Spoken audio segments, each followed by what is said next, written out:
नमस्ते साथियों, सशक्त भारत से मैं डॉक्टर आर के वर्मा। सबसे पहले वही रिक्वेस्ट कि सब्सक्राइब कर दीजिए, कम से कम शेयर करिए, उत्साह बढ़ाइए। विचार करते हैं कि नसरुल्लाह मारा गया, ये पूरे विश्व में बहुत बड़ी खबर है। बहुत सारे लोग हर्षोल्लास मना रहे हैं और कुछ लोग गमी में हैं। अपने कश्मीर में महबूबा को देख लीजिए, जनमानस को देख लीजिए, और भी बहुत सारे लोगों को देख लीजिए, वो गमी में भी हैं।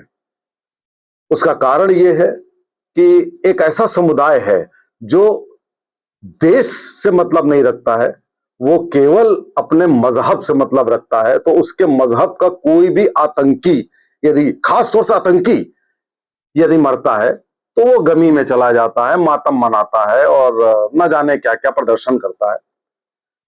आपको सारी खबर मिल गई होगी। मैं वीडियो में आपको कोई इंफॉर्मेशन देना नहीं चाहता, वो आपने टीवी पे देख ली होगी और कई वीडियोस आपने देख लिए होंगे, लेकिन एक क्विक रिकैप आपको दोबारा याद दिलाने के लिए कि ये जो नसरुल्लाह मारा गया, ये एक बहुत बड़ा ऑपरेशन था जिसमें लगभग 80 टन के बमों का इस्तेमाल किया गया। मेरे ख्याल से करोड़ों अरबों रुपयों का इस्तेमाल किया गया एक शख्स को मारने के लिए जो जमीन के नीचे था।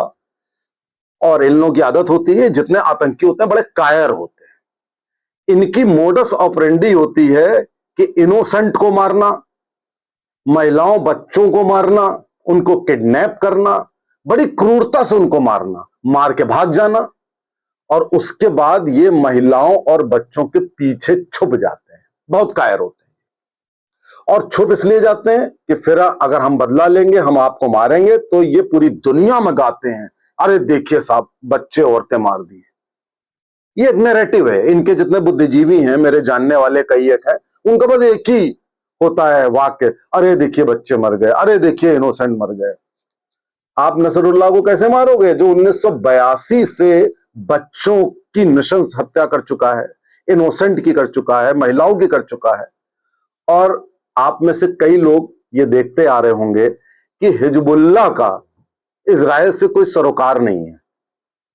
हिजबुल्लाह और हमास का भी आपस में कोई गहरा संबंध नहीं है, जिसके कारण हिजबुल्लाह इजराइल पे इसलिए अटैक करे क्योंकि इजराइल हमास से बदला ले रहा था 7 अक्टूबर की घटना का, इसलिए हिजबुल्लाह कर रहा हो, तो यह बात बिल्कुल गलत है।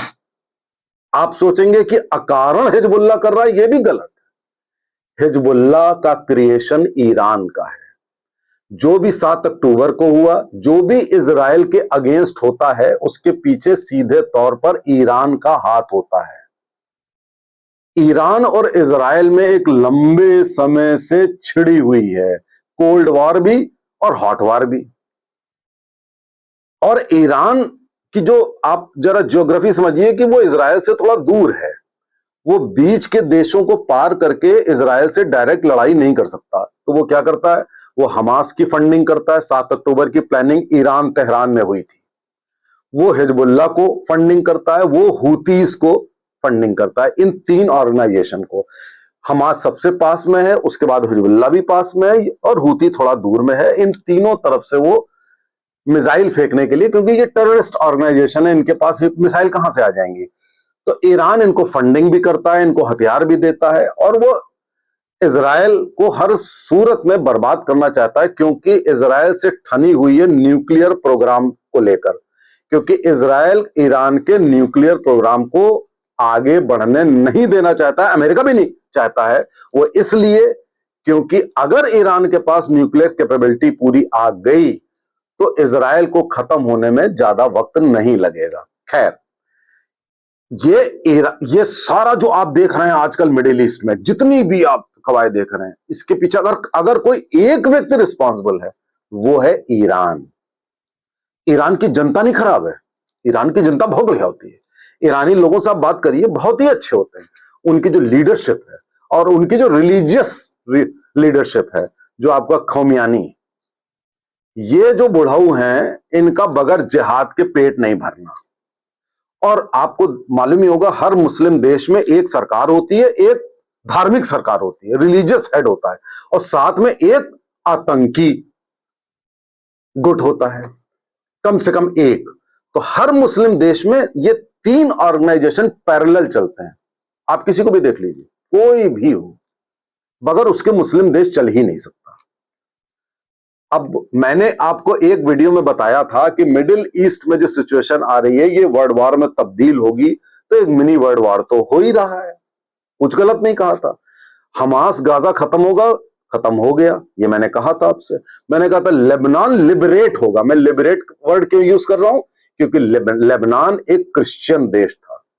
बेरूत आपको मालूम है मिडिल ईस्ट का पेरिस कहा जाता था, बहुत खूबसूरत।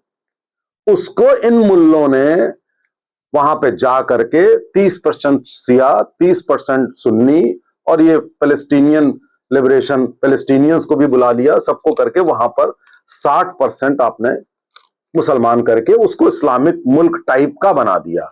अब वो क्रिश्चियंस वहां पे दोयम दर्जे के नागरिक हैं, वो बड़े खुश हैं नसरुल्लाह की मौत पर।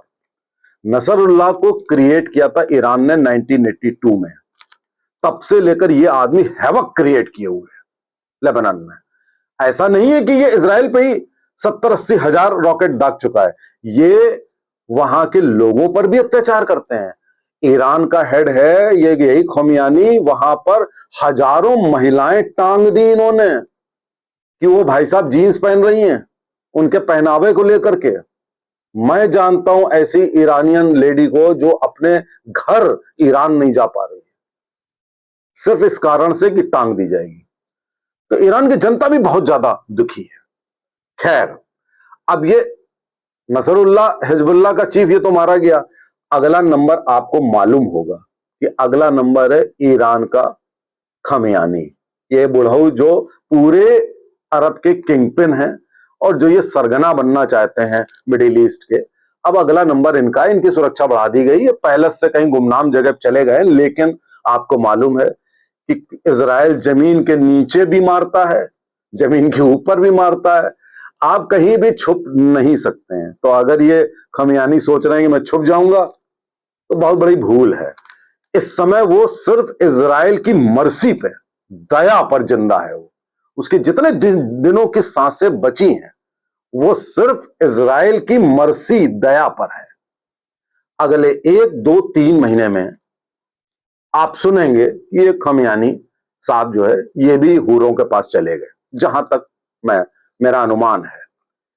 अब साथियों ये सोचिए कि इस कॉन्फ्लिक्ट से हम सीखते क्या हैं। मेरा आशय रहता है आपको ये बताना कि इससे हमको सीखना क्या है, इससे हमारे देश के ऊपर इंपैक्ट क्या पड़ेगा। सीखना तो सबसे पहले एक आप बात सीख लीजिए कि चाहे आप जितने छोटे हो, पूरा अरब इतना बड़ा है, इजराइल इतने बड़े में इतना सा है, इतना सा। साथियों 2-3 शहर मिला लो यहां के भारत के, उतना बड़ा है। और भाई साहब पूरे अरब के भूसा काट रखा है। आप समझ रहे हैं?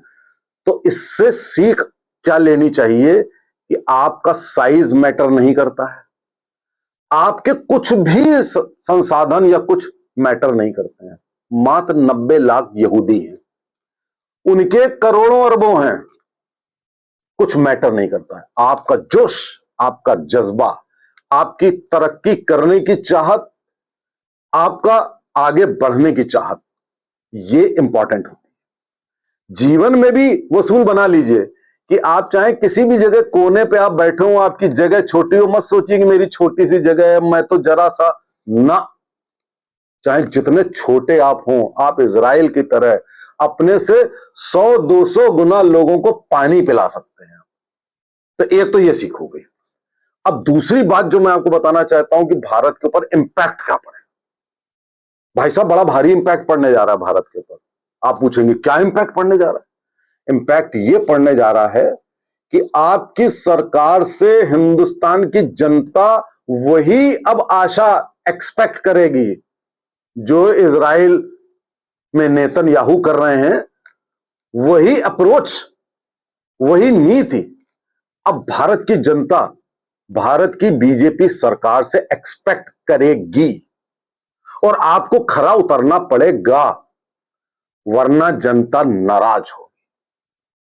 क्योंकि भारत में जो हर्षोल्लास है वो इस बात को लेकर है कि हमारी लड़ाई इजराइल लड़ रहा है, वो पानी पिला रहा है, और उनको देख करके यहाँ के लोग जो हैं डिमोरलाइज हो रहे हैं, वही उनके जो साथी संगी हैं डिमोरलाइज हो रहे हैं।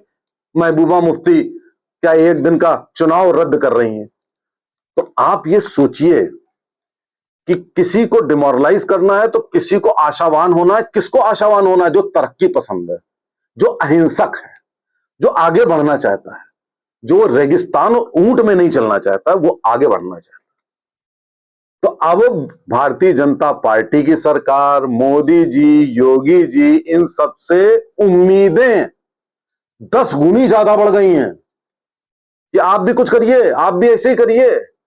जो आपके अज्ञात लोग पाकिस्तान में मार रहे थे, वो अज्ञात भारत के अंदर भी पैदा करिए, भारत के अंदर भी उड़ाइए आतंकी सोच वालों को, आतंक का समर्थन देने वालों को, देश का विरोध करने वालों को। देश के अंदर भी उड़ाइए, देश के बाहर भी उड़ाइए।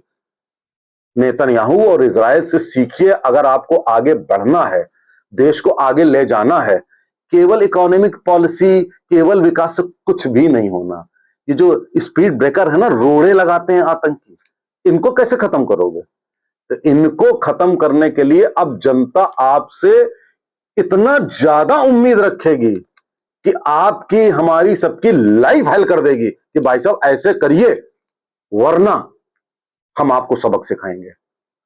तो जान जाए भारत सरकार कि it is not the bed of roses. ये जो हो रहा है इजराइल में, इससे हमारी जनता की उम्मीदें इतनी ज्यादा बढ़ रही हैं, जिसको मैच करना आपके लिए हो सकता है अभी संभव ना हो, लेकिन आपको कोशिश करनी पड़ेगी। नमस्ते, जय हिंद, जय भारत।